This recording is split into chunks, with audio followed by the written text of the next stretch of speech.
I'm really glad that you wanted to join me on this new little show, and I appreciate being able a chance to talk with you about your writing.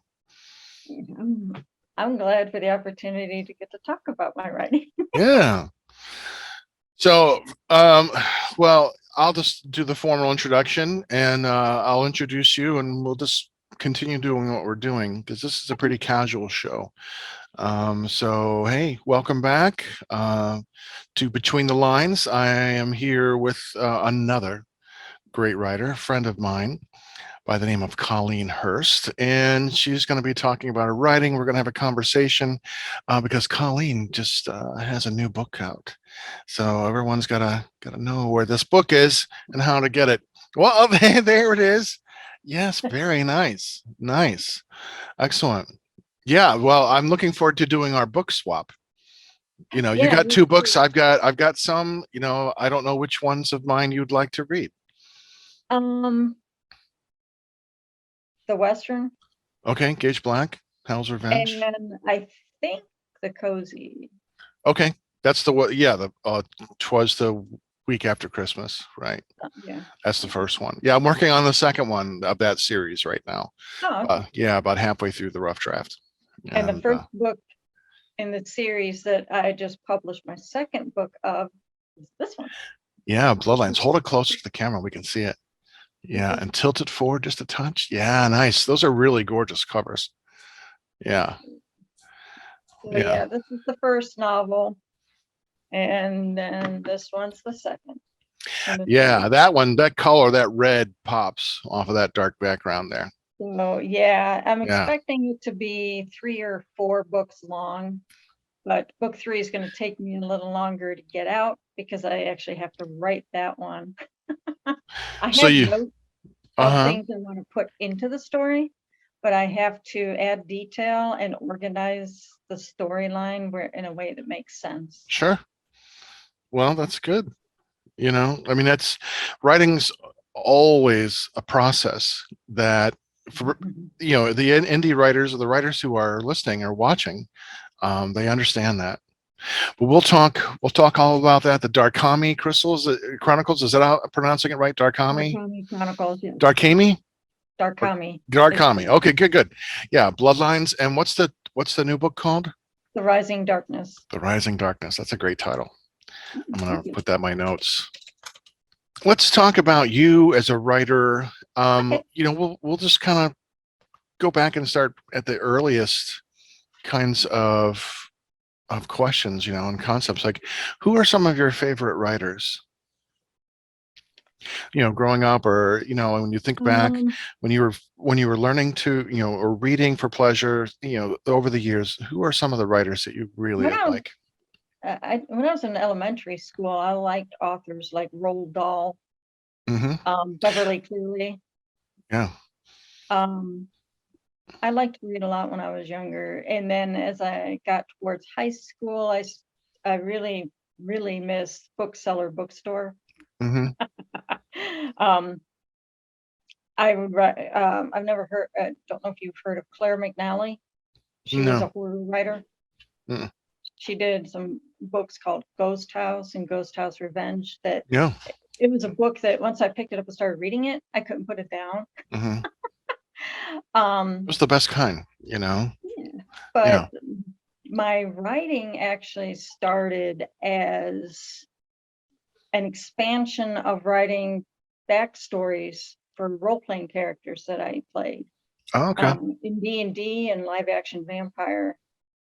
Um, I started writing backgrounds for those characters to give to the storyteller that ran the game so that they could incorporate background stuff into the game and help immerse the players into the storyline. So I started doing that. I had a character that she wasn't simple-minded. Her personality was childlike, but she would pass information on from her character to other prominent characters in the game by writing little poems, and kind of hiding messages in those poems. which is how I Okay. started writing poetry. And then the storylines or the fiction that I started writing came from expanding on the character's backstory. I've got probably a half a dozen fiction works that are in various states of drafting. And I've been working on some of those for probably at least some of them going back as far as 15 years or so. Wow. But the Darkhami Chronicles is the one I chose. Once I hit 50 years old a few years ago, I was like, wait a second. I started all this stuff. Look at all these things I started and never finished. And now I have even less time to get them done. Right. So right. You hit an age where you start to feel the encroachment of time. You know, yes, like, and I gotta get things done. Yes. yeah, Exactly. I'm right there with you. your your mortality starts getting closer to you. You can either use that as a motivator or a depressant. I chose to use it as a motivator. Yeah. And that's what started me pushing to finish these novels to get them printed. Yeah. And the Well, public. I mean, I was there from early on in the process of your first book. And I'm really quite surprised at how quickly the second one came together. Of course, I think at the first book, I think I remember you were wanting to create this gigantic tome, and I remember saying you got to split this up into smaller books, actually, right? it Because was you had you like that 1,000 recommended pages that. or something. I'm like, you can't put 1,000-page book out. Who are you, L. Ron Hubbard? You can't. The world Yes, doesn't need another Battlefield Earth. We don't. Because you would never have made $1. You'd have to sell it for like $30 to, through KDP. It would be and yeah, you're right. gigantic. It was. I did take your advice on that, and I'm glad I did. I think you're absolutely right. We don't need a Shogun thickness book. We gotta. No, There's those like things. this thing, this Oh, geez. monster, yeah, Manual. this manual style, this sucker, it's over 1,100 pages long. This would have been your book.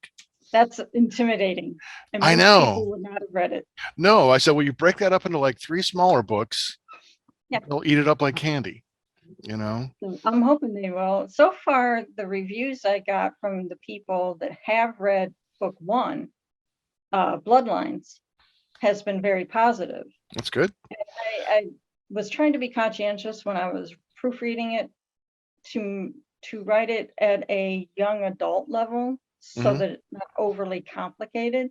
Right. Because it is kind of a YA fantasy in a way. It's it's not overly, gruesome or dark or sexual or anything like that.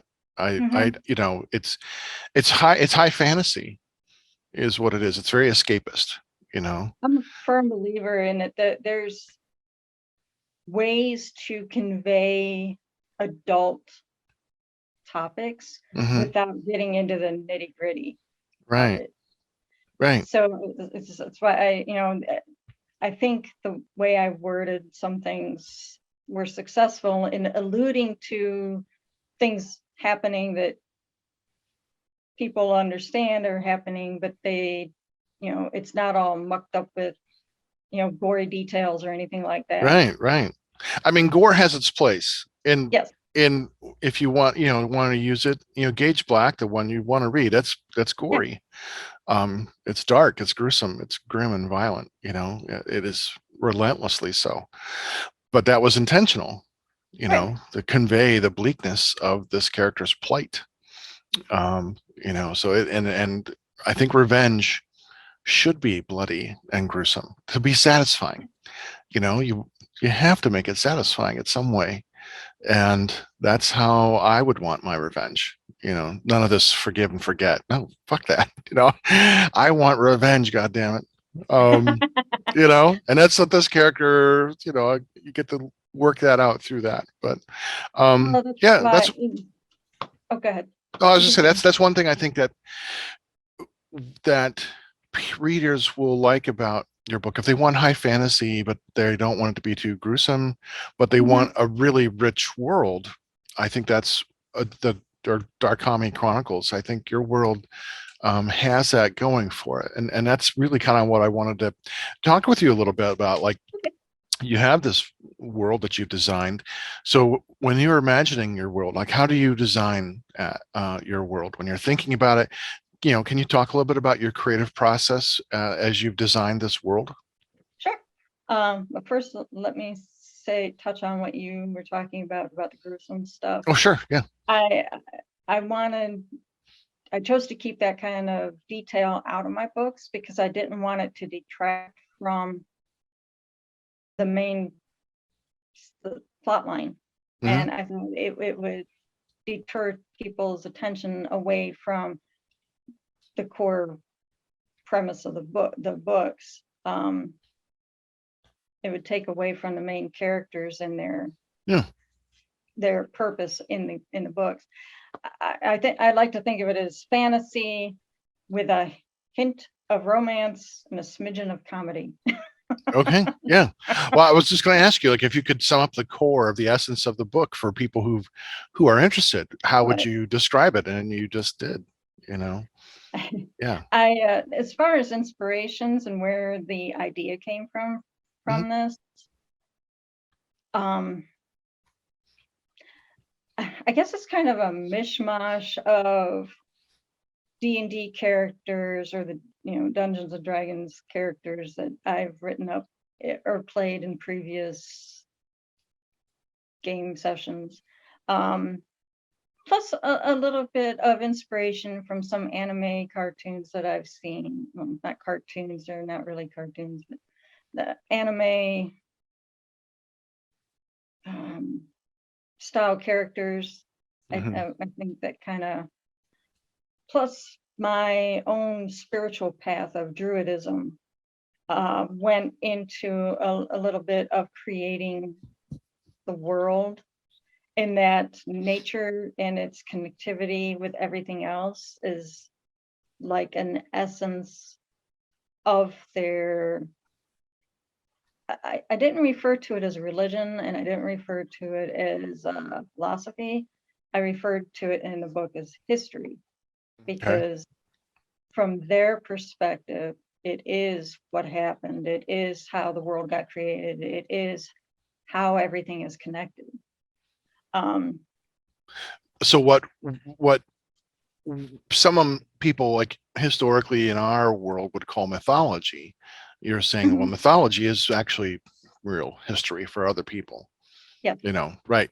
Yeah, I think I like that concept because it reminds me a little bit of the ancient aliens theory. I'm not sure if you're familiar with that. I've heard little fragments of it. But I haven't essentially, the really theory read too much says of it. extraterrestrial visitors have visited Earth in the past, and because any civilization that doesn't comprehend high technology will look at it as being magic. So we have all these aliens coming down who look like us or slightly different than us, and who had technology at their disposal. And the peoples here thought it was magic, thought that they were gods. So a lot of the Mhm. stories we have, and then some people say that these are like your people, like this is our literal history. The sky people came down, they taught us mathematics, blah blah blah, and we for thousands of hundreds of years has basically dismissed these stories as mythology, whereas there were no gods. Like Zeus was not a god, Horus was not a god, but they might have been legitimate extraterrestrial visitors who had, through technology, were thought of as gods. And those stories just kind of passed in our religious books, from like Jacob's Ladder and the Ezekiel's Wheel and the flaming chariots and the pillar of fire that was God, all these kinds of things. And so that it was history for them because this really happened. And over time, academics who love to dismiss things as those primitive peoples didn't know what they were talking about, uh, they've kind of dismissed it as mythology. But when you really look at these things and what these stories are, and if you filter or change the filter and the lens a little bit, just look at the possibility of extraterrestrials, then it makes sense. It makes sense in a lot of ways. And that's kind of one thing I like in your book that you had just mentioned. It's that I appreciate that. these mythologies, this history of magic, it's just this is real. This is just the assumption that we know these things are real because this is how we live, and that's one thing I like about your world. I kind of tend to look at things like in the past, like Moses parting the Red Sea, or some of these other things that are considered miracles, or like you said, that could possibly be attributed to aliens being here. But I also look at it as some of the things are probably just natural occurrences, natural disasters, things that happen that people didn't have the ability to comprehend for what it was. So they considered it a miracle, or something Hmm. religious, God did this or whoever did. But I think a lot of the stuff that you read in mythology and in the Bible, because technically it's really mythology too. I mean, it's either all mythology or it's all not mythology. Yeah.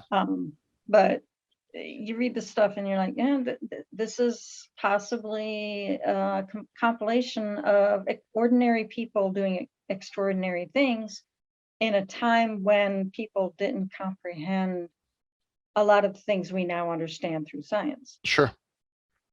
Right. And it just got passed down, and it becomes truth because it's through the filter of faith, Yes. and faith is irrational, especially certain religions are more irrational than others.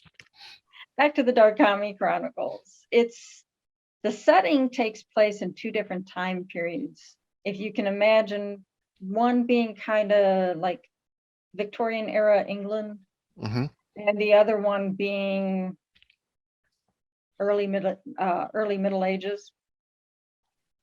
And the main characters, one comes from one era, the other comes from the past, and their lives intersect unexpectedly, but through fate.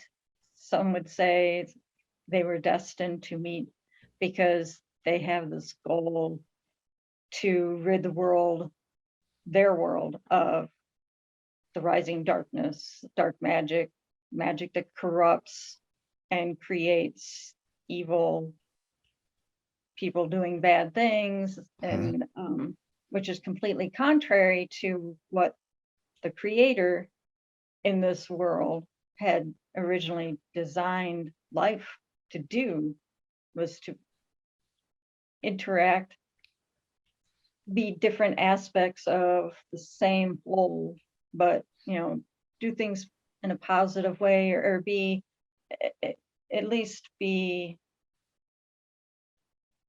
neither good or bad, Yeah.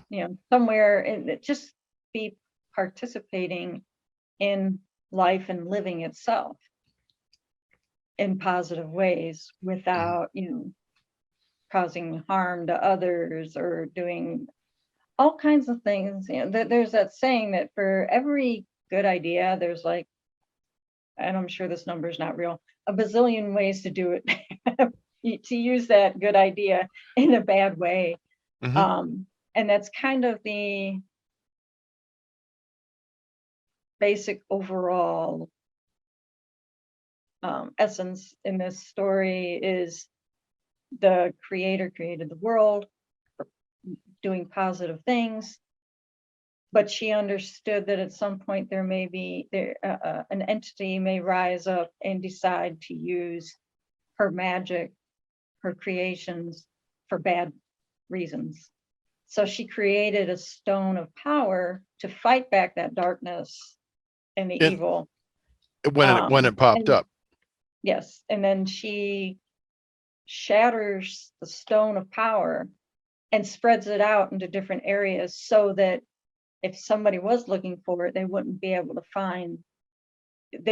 just finding the whole stone. They would have to find all pieces of the stone Mm. to put it back together to be able to use its power. but it's a race between Kahira and Rave, who are the two main characters, trying to find all of these pieces to reassemble the Stone of Power to fight back the Lord, or the leader of the dark forces. His name's Kal. And he's continuing to corrupt beings and spread his dark magic, and trying to create an army to take over everything. Sounds like a character I could get behind. You know, what's your world's name? The world's name? Yeah, You do know you have a name for it? I do not. You know what? After all of this other stuff, I never really thought about giving it the Yeah. world a Have you name. thought of it drawing a map so that the readers I have thought something about in their mind? that is something I thought about doing, is drawing a Yeah. map. And I'm like, I'm Started with selfish. Conan, with Robert E. Howard, when he did the Conan stories in the 1930s.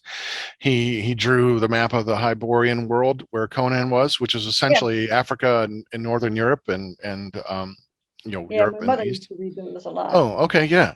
And so he started it. Tolkien kind of took off, and I mean, but every fantasy writer Right. since pretty much has a map.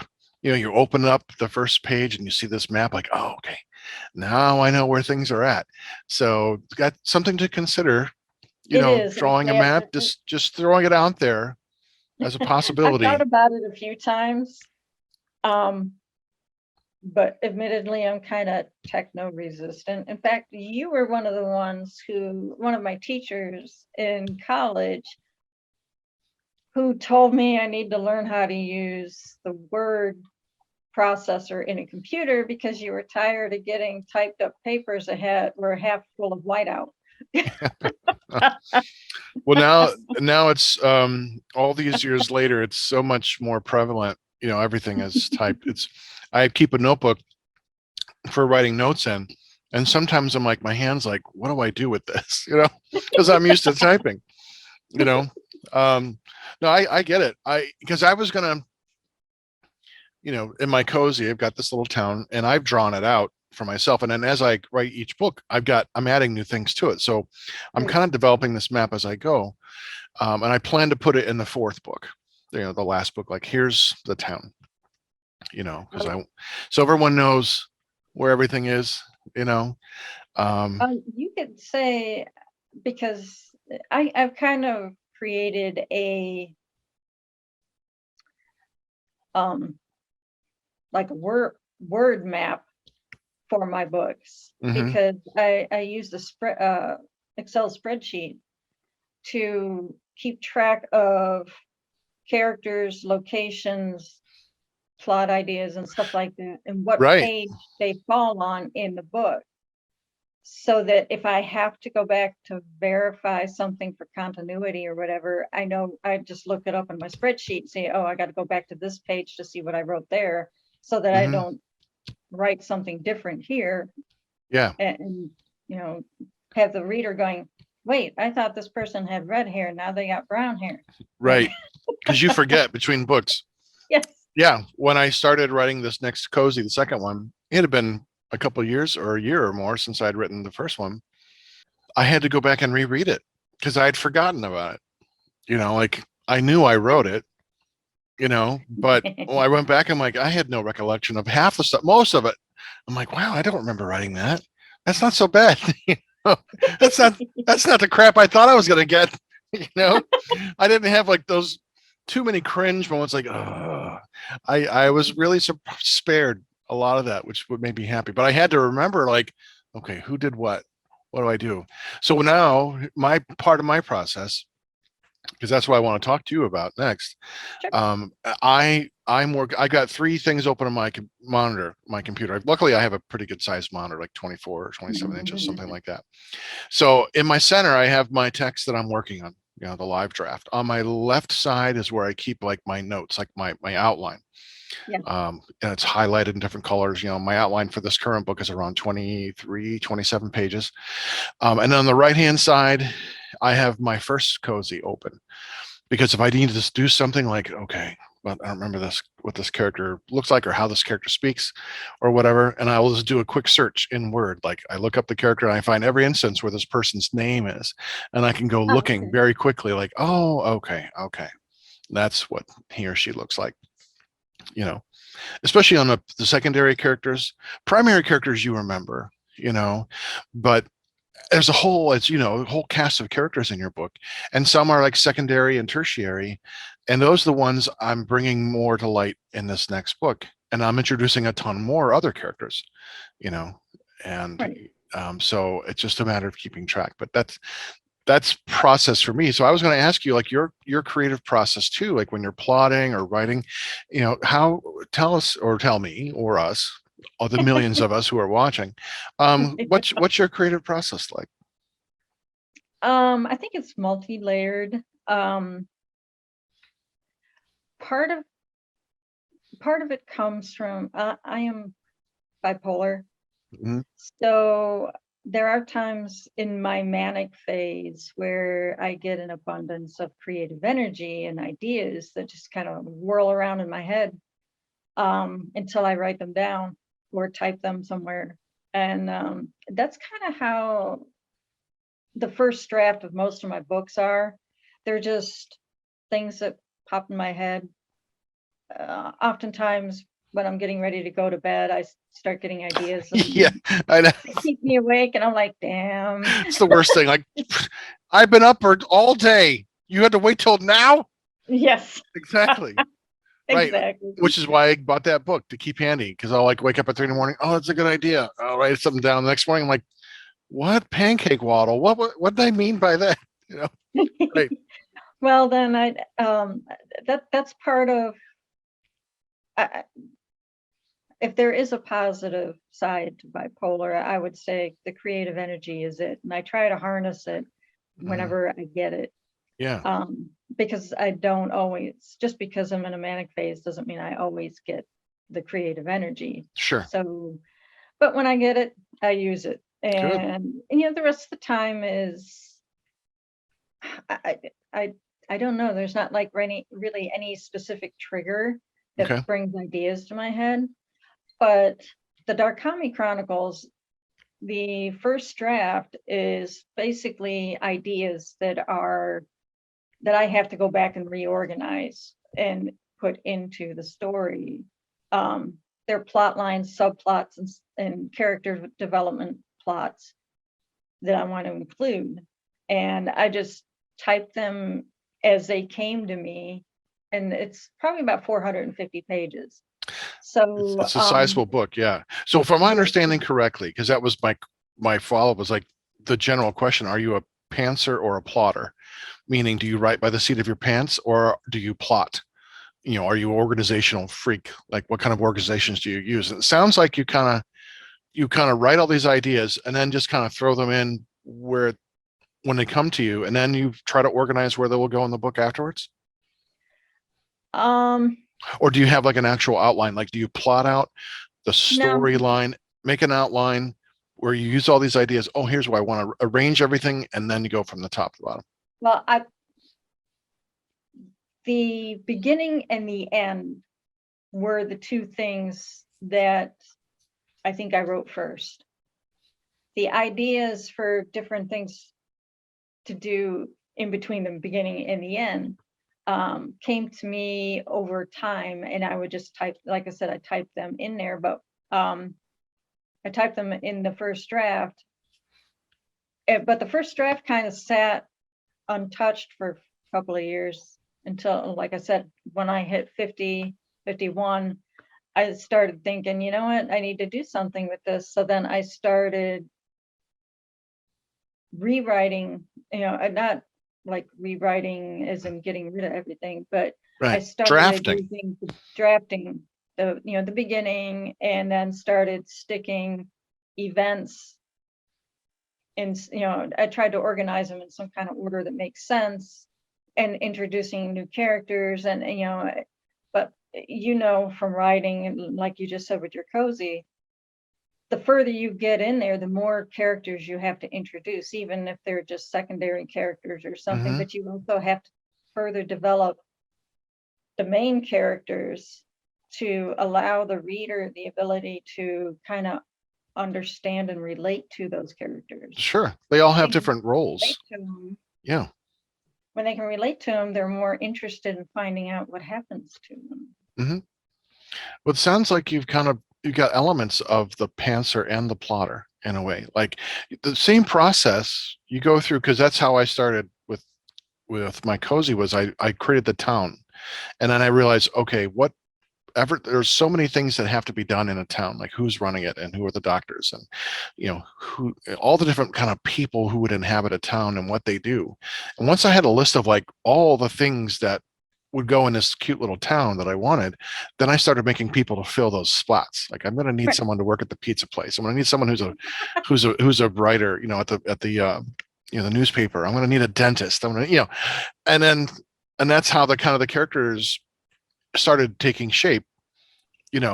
First, that I got a sense of the place first, and then I started. I had this basic plot, an idea of the story, but then I started having the specifics, like you just said. These things come to you, and I'll write them down, and then I start thinking, okay, I have all these specific ideas.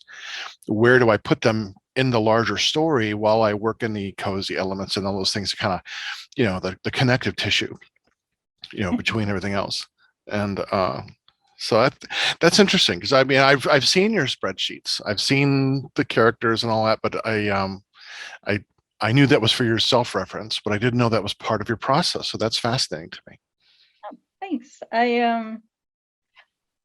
I thought about doing an outline, but instead of going back to the beginning and doing a full outline, I just went back and looked at my first writings for the Darkhami Chronicles and highlight or put different sections of the story. I like you use different color for the fonts, so that, and then I would put notes on my second draft as to where I want those sections to go once Okay. I get to that point.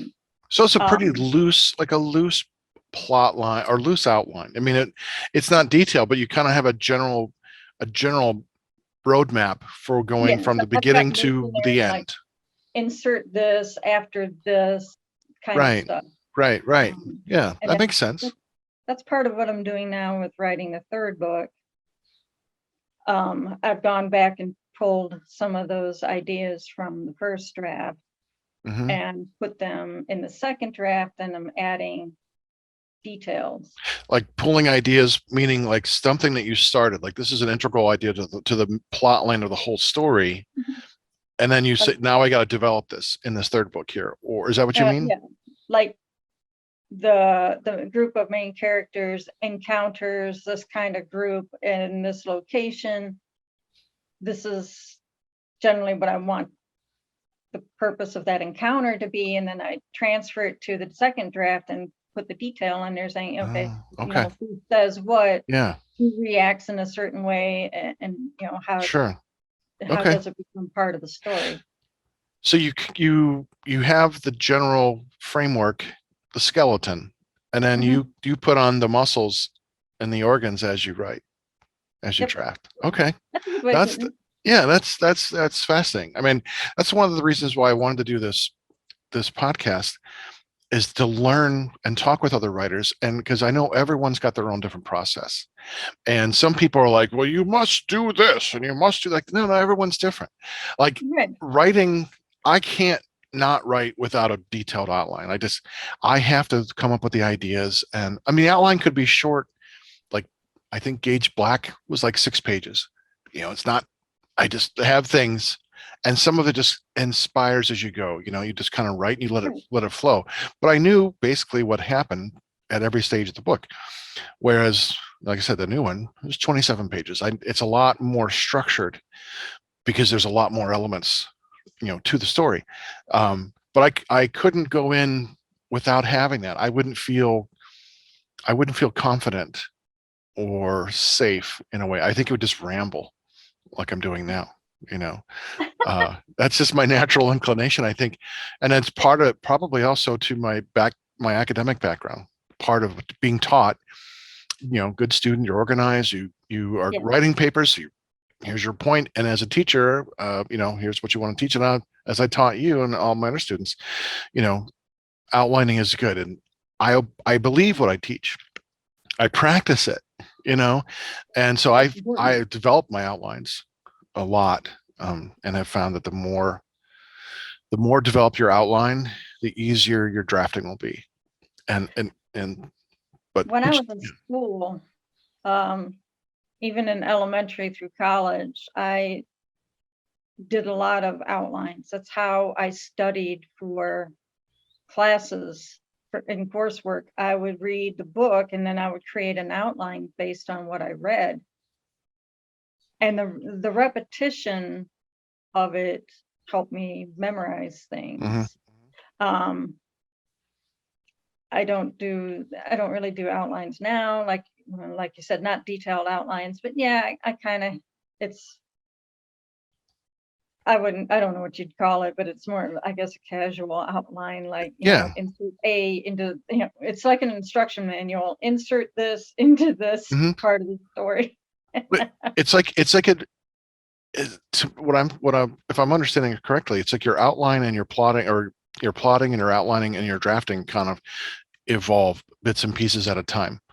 You have a beginning and an end, which you kind of know what's going to happen. So you have the bookends, and then you then the rest kind of feels like you just kind of throw it in, like, well, I need to put this here. This sounds about right. And I kind of know what's going on, so I can just kind of write it on the fly. So that sounds like how your organization and your that works out. Well, I mean, I knew, even though I wrote the beginning and the end first, the other stuff in the middle is all things I wanted to put in there. But I realized a few things once I started the second draft. First of all, you don't have to stick strictly with your first draft. Of course, yes. If something doesn't make sense, it's okay to change it. Yes. Just because it was my original idea, it doesn't mean it's the only idea that I can use. Right. Right. So I had to remind myself that I can be open to changing certain things if they don't feel right when I'm writing the rest. Precisely. So then, well, like last night, but when I was trying to fall asleep, I came up with some ideas that I'm going to put into this third book. I just have to go write them down, and I'll probably do that after this interview. That's good. So, but there's things that I left out of the story that I wrote in the first draft because they didn't make sense once I started developing the characters. And for me, in a way, it's not just ideas that come to my head. I can see them running through my head like a little story, like a little movie. Yeah. So I write things down the way I see them up here. I know exactly I'm a visual writer too. I see movies in my head, and I'm simply trying to use the words to convey what I'm seeing or what I'm hearing.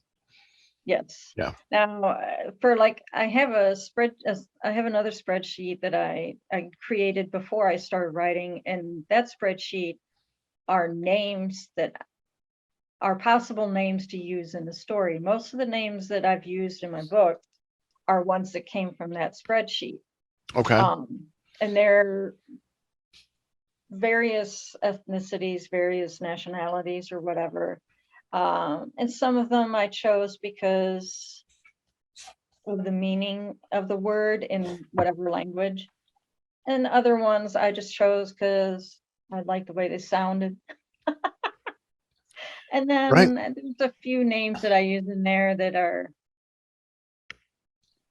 kind of immortalize people that big influences on my life, positive influence on my life. Is there a character named Mark Justice anywhere in there? Not yet. Okay. Yeah, his name's Son of a Bitch. That's what his name is. Speaking of names. Yeah. Well, that's interesting that you use the spreadsheets for that. I do the same, but with Word documents. I have folders for each, like book series, and every book has its own folder. Then there's like just like one document for like all the characters, and sometimes the characters have their own documents, and one for research and one for all that. It's just another way of breaking down that information into accessible for you. So I use Right. Word, you use spreadsheets. It's the same process, really. Yeah. Yeah, because you have to keep track of it all, because you Yes. can't remember you can't remember it, and then um I mean, you're going to come to the point, because this is, your first book just came out. When did your first book come out? The first novel, Yeah. because my first books I published in 2019, and I had 3 poetry collections and then a book about being diagnosed, treated, and managing bipolar disorder. Right. I want to talk about all the poetry, because I've read a lot of The it, and I remember early days, very early days, where you would send me poetry, and when you were first starting to share what you were writing, and I still have everything that you've shared. Oh, wow. And like your Darkhami Chronicles, that came out, Yeah. was it in 2020 or 2021? The Bloodlines came out in, I want to say, August of 21 of this year. So It was right August. before I So had if 4 months later, you've got another the book, second book. second book. Okay. Well, because you The, had so much material, you're right, and it makes sense. the Yeah, the because you've first been one writing and came writing. out right before I had surgery to take the tumor out of my head. And then the second one was just published. Well, I just got the print copies this past week. So Yeah. I'm hoping. I have some people that want to pick them up from me. I just have to make connections with them. And then next Saturday, December 18th, I'm going to be doing a book signing event out at the bookshop in Lakewood on Madison Avenue from 1 Nice. to 4. Excellent. So We'll I'm hoping everyone get that'll, out there and get your book. Of course, this probably air after that book signing, but if you have other places you're going to be appearing, we will make sure everyone knows that, and all of those things, because that's great. I appreciate that you opening it up. I wanted to talk to you about that personal experience. Like, what does it feel like for you to be out at these book events and meeting people who buy your book or your talk? What's that experience like for you? well, the only experience I've had like that so far was in 19 after I published, I think, my second poetry collection. Mhm. I did a book signing event at a Dairy Queen in Elyria, because the owner of the Dairy Queen tries to help promote local talent, local Mhm. businesses, or local interests. So he let me do a book signing there, and it was nice. Most of the people that came were people that I knew, Mhm. but there was a couple of people that were just customers that came in to have lunch or whatever, and they approached me just to see what I was about, what I was doing. One person bought my bipolar book, Mhm. which I'm glad, because I wrote the book to help people. Mhm. I was diagnosed with bipolar 18 years ago. So I've had 18 years of experience in being treated, which is multifaceted. It's not just one thing. And then, managing, living with it. I've been, like I said, Mhm. 18 years. And I'm hoping my books will help shorten the amount of time it takes others to get to the same point, because it'll help them understand themselves better, and it'll help their loved ones understand them better. Yeah, to create that So, sense of empathy, well, and oh, I'm sorry, go ahead. I had my counselor, my bipolar counselor, proofread it for me, because I wanted to make sure I put in the important things without extra stuff that's not relevant, Mhm. because you don't want to clutter up the bipolar brain. It already does it on its own. So, So Right. if you want to help somebody understand it, you've got to stick to short, sweet, and to the point. Yeah. Keep it simple, stupid. So, Plain and language, right? That's my mantra. yeah. Not saying you're No, I stupid, understand. but yes, that's the mantra I live by.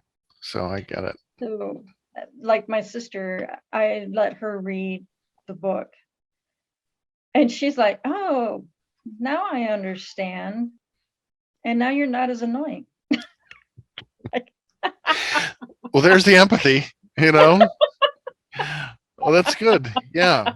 Um, well, going back a little bit to Darkami. Well, before that, this coming year, when we're done, I'm going to. I think I might have mentioned it before. The people I have been going through to set up book shows.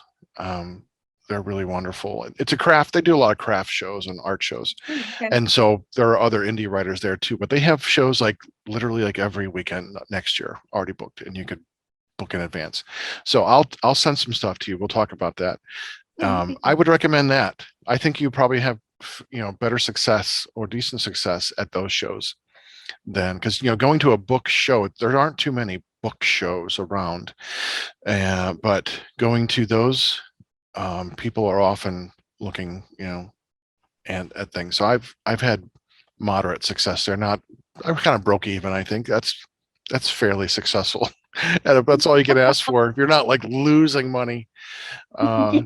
then I guess it's not so bad. But um, going back to your Darkami Chronicles, now that you've written a second book, um, did you notice that, how was the writing process different, or was it different than the first book? Like, did you feel any differently as you were writing this first book than you did on the first one? No, I don't think I did, because all of that stuff was already written. Okay, I so just it was a had to matter go of through. draft. It was a matter of refining It it was and already part of the rewriting. second draft. Okay, I just had to go back, add details, organize a few things, okay. and then proofread it to make sure there was continuity. The third book, you're more writing from wholesale, though, right? Yes, the third book, Okay, I still have some of those ideas I'm transferring from the first draft, sure. but there's a lot more in the third book that wasn't in the first draft. I'm Okay, sure. adding more to it. Yeah. But do you feel And differently as a writer, like going into it? Like, do you feel more confident? Do you feel, you know, more in control over what your writing style is, or is it still just kind of still working itself out the same way? you know, I mean, I'm obviously, by publishing, hoping that other people will buy the book and read it, but I'm not really doing this from the purview of making money or getting rich off of it. Because we're not I'm going doing to, right? We don't. it Right. If we I sell a few want hundred books, we're doing well.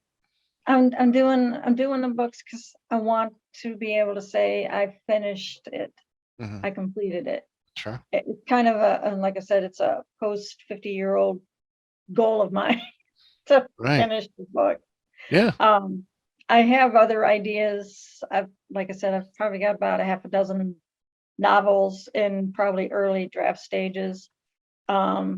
There's one book that is more of a supernatural, ghostly kind of evil thing going on that I decided to scrap probably about 2/3 of the book, Mm. because I realized after writing the Darkami Chronicles, a lot of the stuff in that first draft of that novel was unnecessary. It's not integral to the storyline. So why bother putting it in there? Hmm. I still have the main premise and about a third of the story that I wrote that I'm going to use, but that's going to be sometime after I finish the Darkami Chronicles. I'm hoping to have book 3 done by the end of next year. Oh, wow. That's great. I'm That's hoping. pretty ambitious. Yeah. Yeah. Well, let me know, like when we're writing, like let me know if that feels any differently. I- you know, you already had so much source material and you're still working in this world. I wonder if that's part of why those feelings haven't changed. But like Probably. I went from one genre to a completely different genre between two books, and for different purposes. Cozy mystery, splatter western. They're for my second, but I'd never done a sequel book, and coming back into that world at once felt there was a little bit of apprehension, just thinking, oh, okay, is this going to be the same, like, charming tone and characters that people liked in the first one? But I wasn't the same writer. I couldn't write that first book if you paid me $1 million, because I'm not in the same headspaces as when I wrote that, Right. But what I noticed, and I was really surprised that I felt this way, is I felt much more confident, like, as a writer, because I had done four books now, and it was much more just about telling the story, and I didn't feel scared, um, and I thought that was a really fascinating thing to feel. I didn't expect it. I had no idea going into it that I would have this weird sense of I was apprehensive about going back in the town, because I'm like, okay, is it going to be the same? But it also felt very comfortable. Like, oh, okay, I'm back in this town. The characters, I feel like they're still here, So it was like slipping on a nice flannel shirt that you've had for 10 years, But I just felt confident of my prose, like ability to write a sentence. And so I yeah. I understand it. For me, like, it's a comfort zone being in the Darkami world. Or yeah, I should probably make myself a note to come up with a name for the world. Yes, you got to have a name. Yes, in fact, I'm going to put a note in my phone right now, because otherwise I will forget. That's good. Make Name the damn world. That'll be it. Yeah, they got to call it something. Do you have a favorite time that you write? Like, what's your favorite time to write?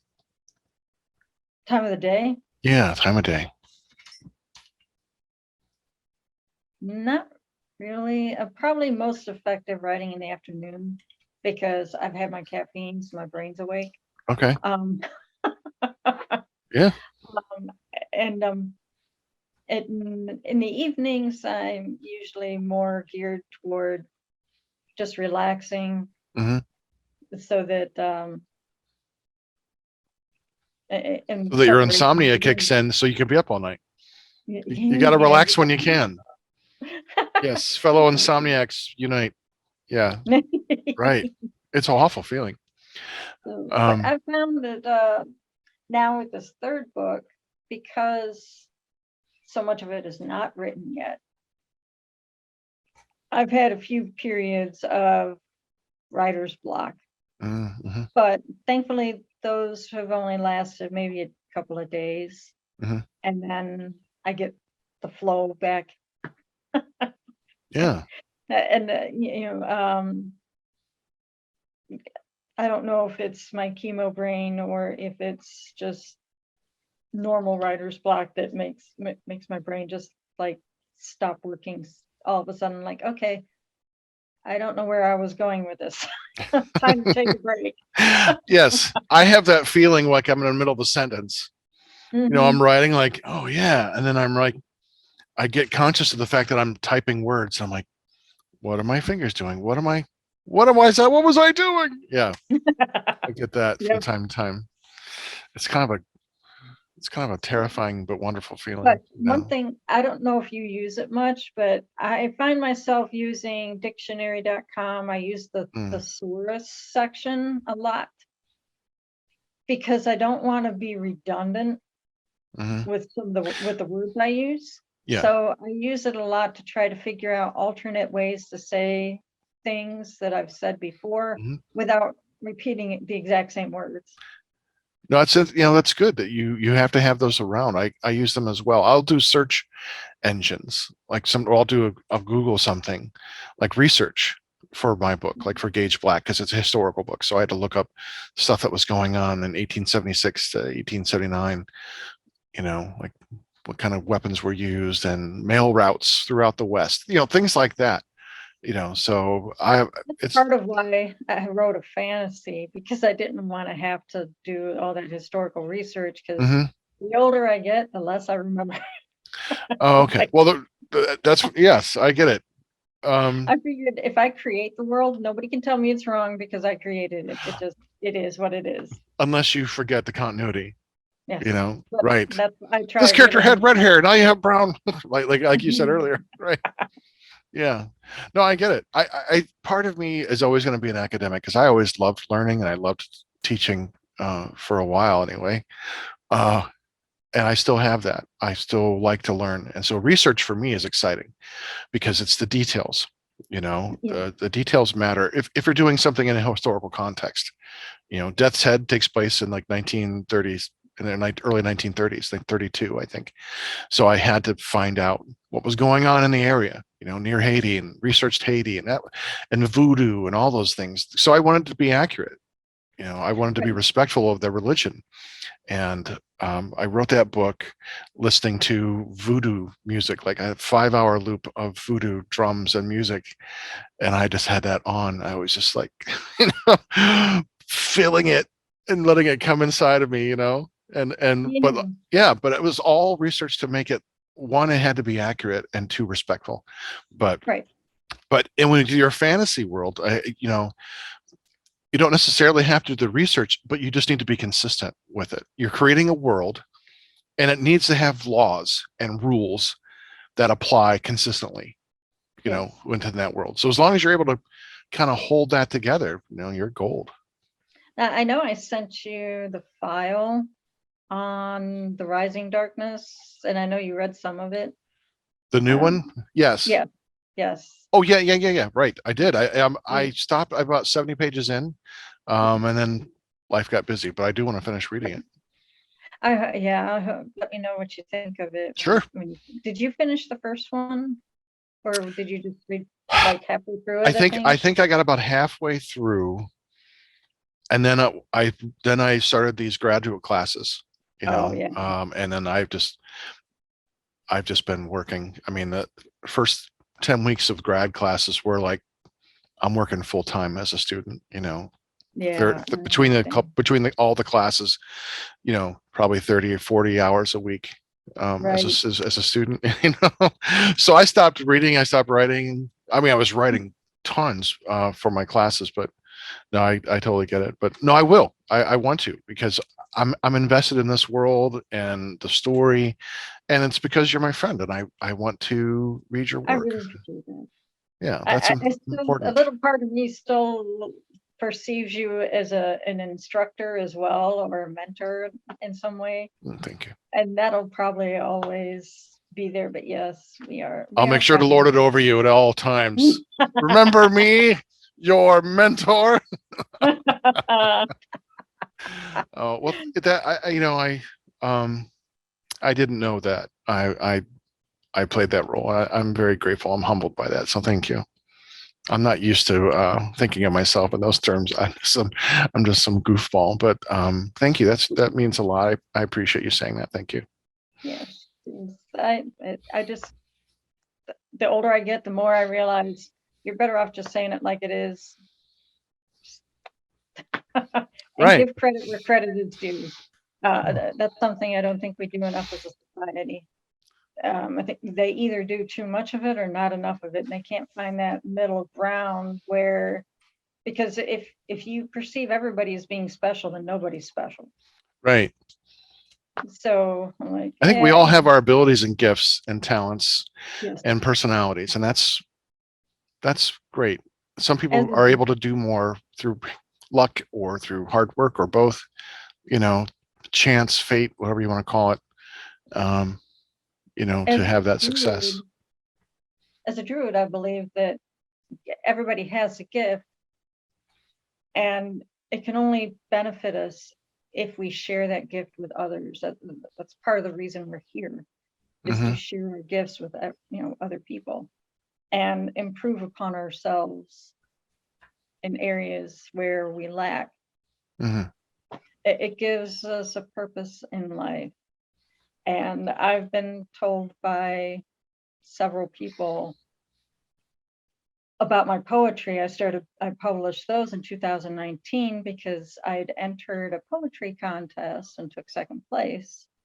And then I got introduced to a group of poets that would meet in Amherst once a month, do open mic. And I started reading, I would go there and read my poetry. And I got a lot of encouragement from the people there that said, you really need to start sharing this with other people, get this published because this stuff is really good. So that had to feel wonderful. It did, especially I written more than one, but the first poem I wrote about what it feels like to be bipolar actually made somebody cry. Oh. Like, I'm sorry. She's like, no, this isn't a bad thing. She cried because she didn't know other people felt like that. She thought she was the only one. And when she heard the word, she's like, I'm not alone. Yeah. And that really touched her. That's an incredible, meaningful connection to have that. You validated everything that she's gone through.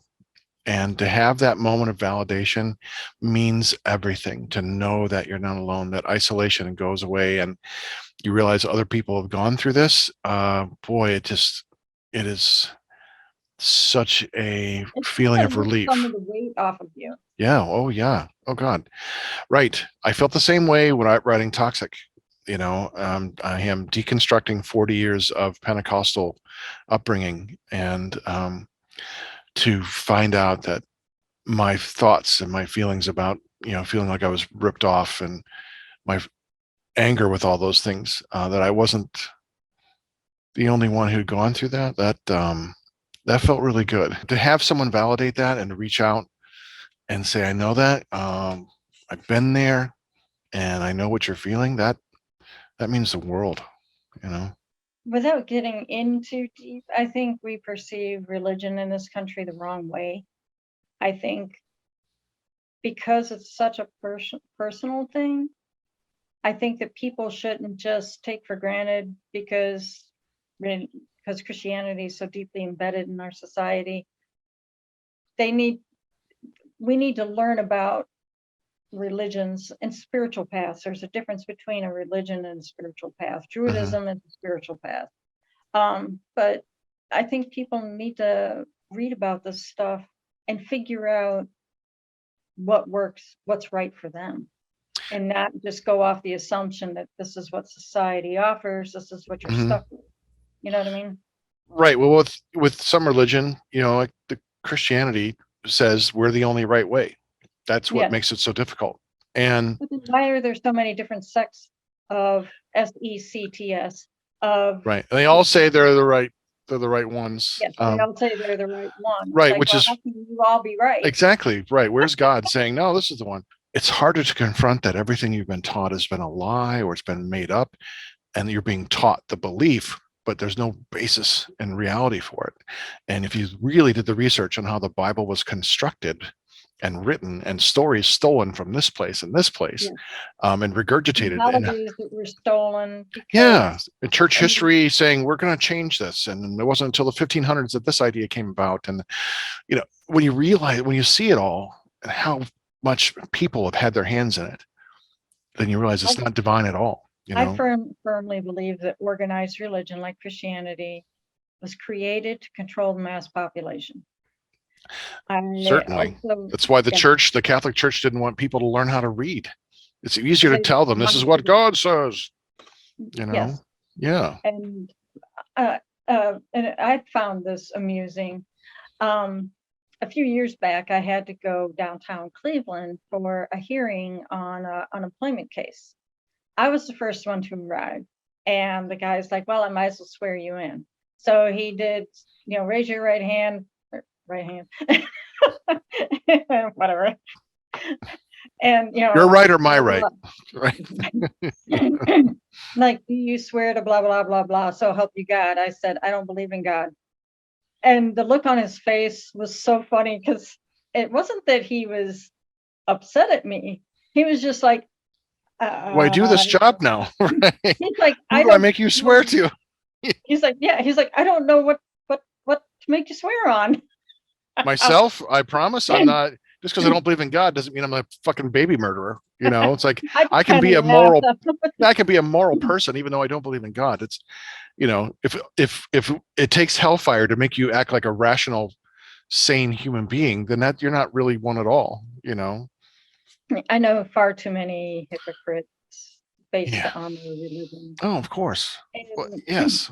and And even Christmas is a holiday that they borrowed from Druids and other pagan yeah, followers that because the the Romans borrowed holiday from them, right? is the winter solstice, and that's in the northern hemisphere the day we have the most night hours of night and the shortest days. That's the holiday, but Christianity borrowed it, made it Christmas, Hmm. and as in an effort to convert people from their ancient Oh, ways sure. to Yeah, Christianity. they still wanted them to have the festivals and all the trappings of their faith, but they just want to say, well, worship a different God. Don't worship that tree. Worship the Savior. But we'll let you keep your wreaths and all that. Right. And the same thing with Easter. It's the whole symbolism of the death and the rebirth, which in Shinto is the nagare, the flow of life. Well, in my second book, The Rising Darkness, when you do get further into it, there is a chapter that talks about the creator and how that world became created and how life got created. And it's, as I said, it's presented as history, Hmm. not mythology. Right. So I hope let me know your thoughts on it when you do get to read that part of it, Sure. because um, I I think it's a credible belief system. But then again, it came from my head, so Right. Of course it I makes sense. It came out of your noggin. You're I'm waking up one laughing. day going, I'm a genius. Right. No, I'll be happy to. Yeah, I. It's hard for me to put in a. Even if I had a fantasy, it would be about the dismantling of those things because that's what I'm doing in my life. I'm just deconstructing decades of abuse and damage. But Right. I have in my cozy, I have one of my favorite characters is an Episcopalian priest, uh, um, Father Marin, and I wrote him as every bit as loving as I would have wanted someone in that role, and understanding and open and malleable, and someone who had common sense and tried to just be, for lack of better terms, a Christ-like person, but without all the stuffiness. He smokes cigarettes, and I looked up what kind of cigarettes would he smoke, and he smokes these little like Black Devil or Red Devil cigarettes, or Black Devil, I think. Because he was in Europe, I'm like, oh, European cigarettes. Oh, I gotta have him smoking these Black Devil cigarettes. That's perfect for a priest to wear these, or smoke these. And his clothing too is not traditional, so that made me happy because at the core he understands those things don't matter. His spiritual belief is founded in something better. So while he's one character that I would love to have a sit down with and just talk about my experience and his experience. I don't have too many other experiences with my characters like that. Like I want to meet them and talk with them. I think I'd like that, but I've never fantasized in my head what that would be like. I know other writers do. And as I was going to, dovetail back to you, like, do you have any characters like that? Like that you have sought, you personally, Colleen, would like to meet and talk to and have a conversation with? Oh, characters in my book that I would like to know. You Yeah, mean?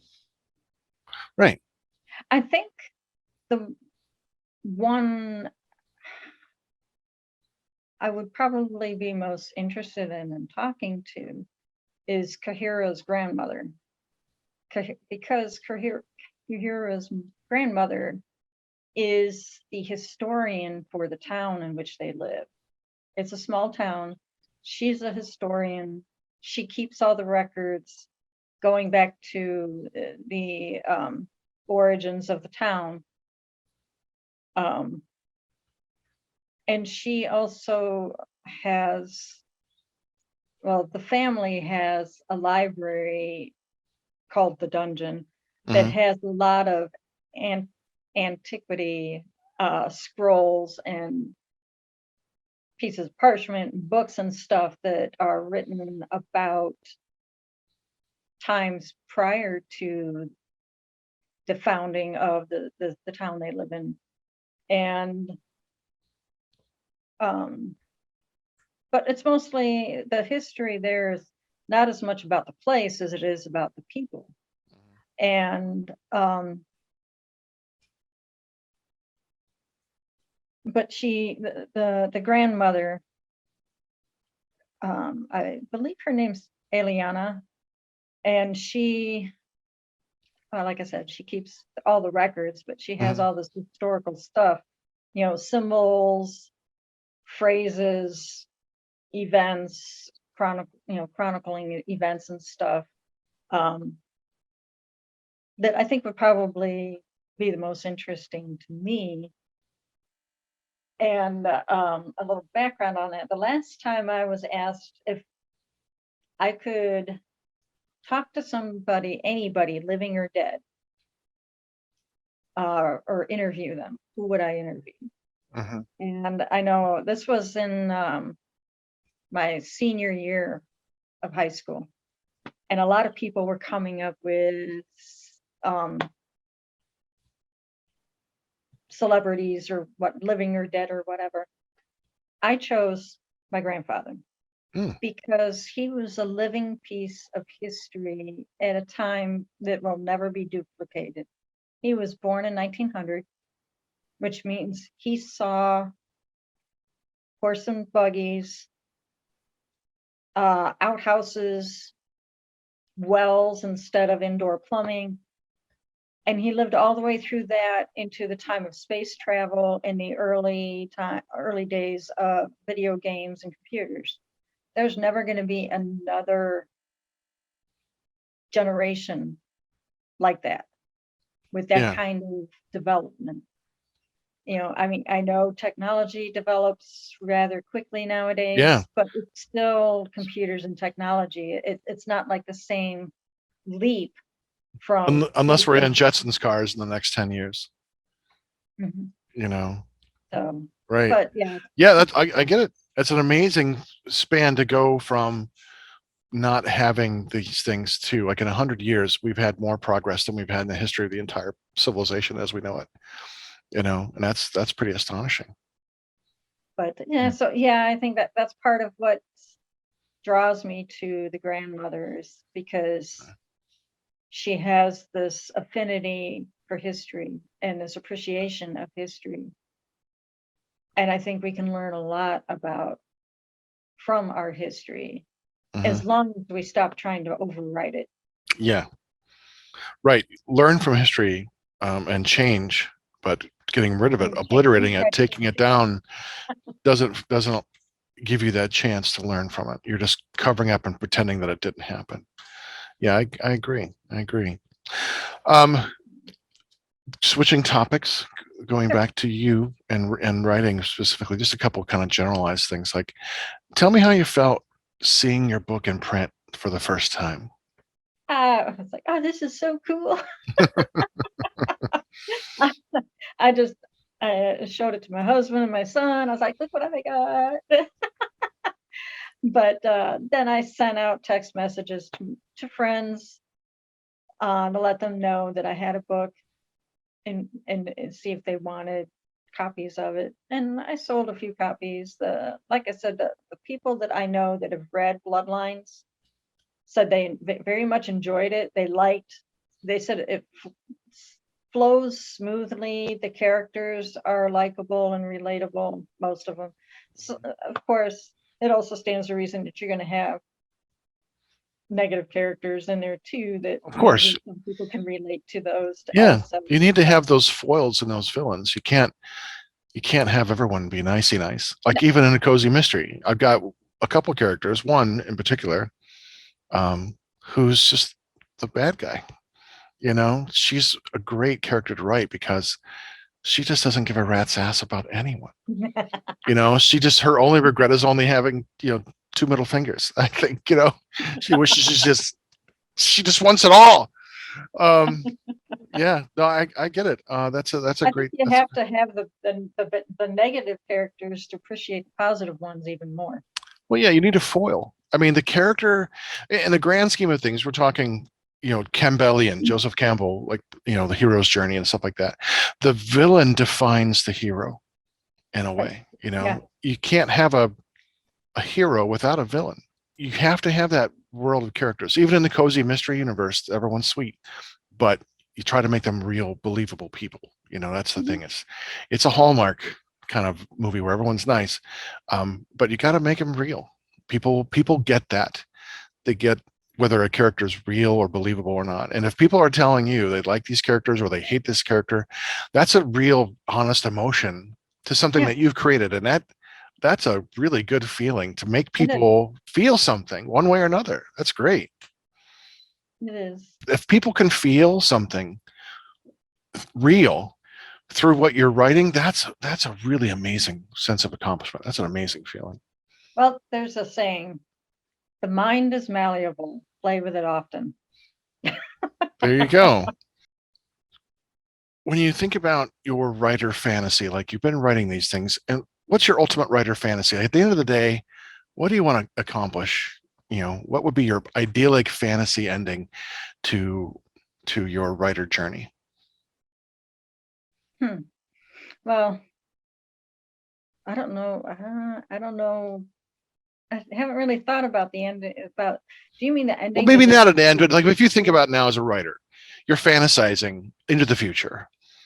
Well, In 20 years, what would you have accomplished in that time? I think it would be nice to have some kind of regional success with this. Yeah, That enough people have read the books that it leaves like a lasting imprint on people. sure. Um, Actually, I kind of hope that like the creation story in here will give some people something to think about as far as their own faith, Hmm. spirituality, and stuff goes. Like, oh, you know what? Just because this isn't what I believe doesn't mean it's not possible that it can happen this way. Sure. You know what I mean? Yeah. Um, I also, I think I think I'm doing an okay job at putting like little lessons in the story about living society and connecting with people and using events and characters in the story that will either help or expand a person's perspective, or maybe they'll learn something about how to relate to people or how to handle a certain situation or something from it, something that's just a lasting influence on somebody. It doesn't have to be 100,000 people. Sure. If the way I see it, if if it influences one person in a positive way, then that's good. That's a good That's thing. that's excellent. What kind of advice would you give to anyone who wants to write? They're thinking, I had considered writing something. I never written anything. Is there anything that you would tell them? As someone who comes up to you and says, "Wow, I kind of been wanting to write a book." What advice could you give them? I would tell them to find their own way to organize the thoughts. Like you said, it's what works for you and outline what works for me. Just notes written in different color fonts or whatever. Start with the overall beginning, and I would start with the beginning and the end and fill in the middle.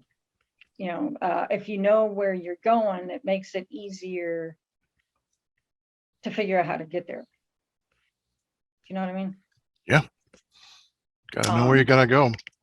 It's like and I planning. would advise them, well, actually, prior to publishing my first novel, I was asked to read uh, a friend of my sister, she's in her early 20s, wrote fiction, and my sister asked me to proofread for her. And of course, aside from the grammar and the spelling, which I I have to correct people when they spell things wrong or screw up their punctuation. It drives me bonkers with text messages when people don't put punctuation in text. But anyway, You must have had a good English instructor. And yeah, aside from those things, I told her, don't be redundant with the adjectives you use. If you're, it's okay to use similar wording for things, but spread them out. Don't cluster them up and use the same adjective, in 3 different sentences that are all like clustered together, because there's multiple ways of saying the same thing. And I think for a writer, advising people to do that will help them expand their own vocabulary and make them a better writer. Does that make sense? Yeah, it does. Good advice. And the last thing I want to talk about, and we'll just talk briefly, is your books of poetry. I want to ask about your writing poetry because it's a very different process. How is writing poetry different than writing fiction for you? Yeah, it is different. And it varies, actually. Some of the poems, it just came, I got the idea and then the words just kind of flowed. And then there were other ones that took me longer because I knew what I wanted to write a poem about. I just had to figure out the organization and the flow. I think the flow of the reading is probably the hardest part to do. I guess the rhythm was the hardest part for me to nail down. But once I figured out the rhythm, then the words started coming together more easily. Because you have a structure you got to write. Yeah. That can also be very limiting too. If you need a 3-syllable word, then you're kind of forced sometimes to put words in there that you may not necessarily want. But I get it. I totally understand the struggle. I did go out, I would go outside, a little bit outside the rhythm sometimes, if I thought the words, if I felt strongly about the wording. I didn't always stick to that rhythm because I thought the words were more important. I found it. This is the bipolar poem I was talking about. And I thought maybe I could read it. Sure, that'd be great. All right. Strings of thought whirl about, where sense and logic have no place. One by one, building a cage. Around my mind, I can't escape. This beverage of bipolar, manic with a depression chaser. Random compulsions, a mental circuit breaker. Cargo of joy, fear, rage, and impatience. The unexpected takes its toll. Limitless emotions along this misguided road. The force of a sudden shift. Fissures open and thoughts explode. Hijacked emotions cascade outward. Security and reason I cannot hold. Floating in a sea of instability. Irrational isolation and wandering lost. Always wondering what is real and what is not. Nice. Thank you for sharing that. I remember seeing that poem in an earlier stage. Yeah. And still, why I really like the imagery of the mind being in a cage. My favorite line is still with the manic chaser. That is just so strikes me as so potent of an image. If like a beer with a whiskey chaser, or you get also the chaser, variable meanings to that. And so no, I still it's so very you. This is your style. I've read a lot of your poetry, and this is very you. Thank you for reading that. Um, what do you enjoy most about writing poetry? I don't know, really. I don't think there's a. Well, that's okay if you don't know. It's all right.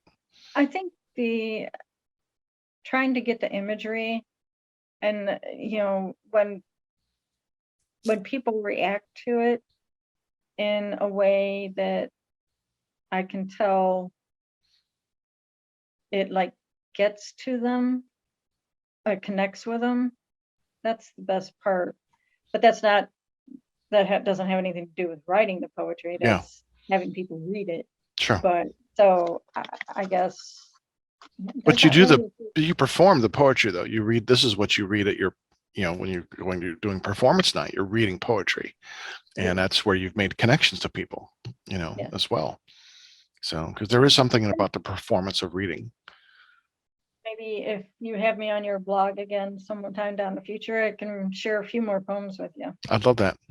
Yeah, that'd be great. You're always welcome, to I come think I back and have a just do lot of reading. things. There's a lot of things. My poetry, the inspiration for my poetry is very diverse. Some of it is people, some of it is emotions, some of it is events, whether political, social, natural, weather phenomenon, or whatever. There are a lot of influences that inspired my poetry writing. Mm-hmm. And I think, yeah, I wouldn't mind coming on again sometime and sharing some of that, the diverse writing, and just kind of getting your impressions of it as well. Yeah, that'd be great. I'd love to have you back on. So I'm going to give you a spot now where you can promote your work. Why don't you show us your books? Tell us where we can get them. Where can we find your books? Okay. Okay, look at that. Yeah, great. Yeah. And where can we get these lovely books? Okay. Well, you can get them through me. Probably you can get them cheaper through me than you could at a store. But let me tell you the stores that do have them for sale right now. Roxy's Emporium on Middle Avenue in Elyria.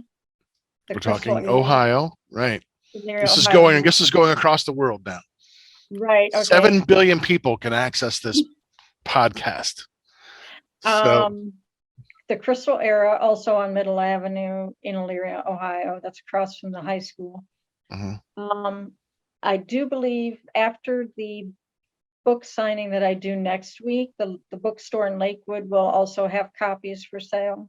Okay. In Lakewood, Ohio. That's on Madison Avenue.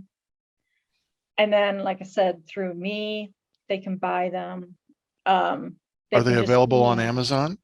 They are available on Amazon, yes. Okay, so people around the world who are not in Ohio, that might be the quick place. Or, and can people contact you? Is there like an email? Well, I don't want to give you necessarily personal email addresses, but no. The first book is on Amazon in print and in ebook. Nice. The second book is in print. I haven't finished the ebook one yet, but that'll go up available on ebook probably in the next week or two. Okay. And yes, I mean, it's up to you if you want to. I can give my email address and people can contact me to get books. Well, that's wonderful. That's wonderful. Well, go out, get these 2 magnificent fantasy books. Get lost in the world of the Darkhami Chronicles. Do you expect one more book, or do you think there'll be 4 books in the series total, or do you have an idea when it's all said and done? I'm pretty sure it's going to end up being 4. 4 books, okay. I still have a lot of material to add into it. Sure. And like I said, as I'm writing, more things are coming to me. Always does. Yeah. It's probably going to end up being 4 novels. All right. Excellent. Excellent. Well, Colleen, I want to thank you again for coming on the show. And I hope you had some fun today. I did, Good. but now it's lunchtime. It's lunchtime, exactly. Right. So you've been watching and listening to Between the Lines. You can find us at unsaneradio.com. Download full episodes or listen to your device. You can watch us on our YouTube page, Between the Lines Podcast. And if you have any questions or concerns, or you want to contact Colleen, you can email me at betweenthelines54@yahoo.com. So, bye. So here's my cheesy send-off line until I come up with a new one. See you next time, Between the Lines. Bye-bye.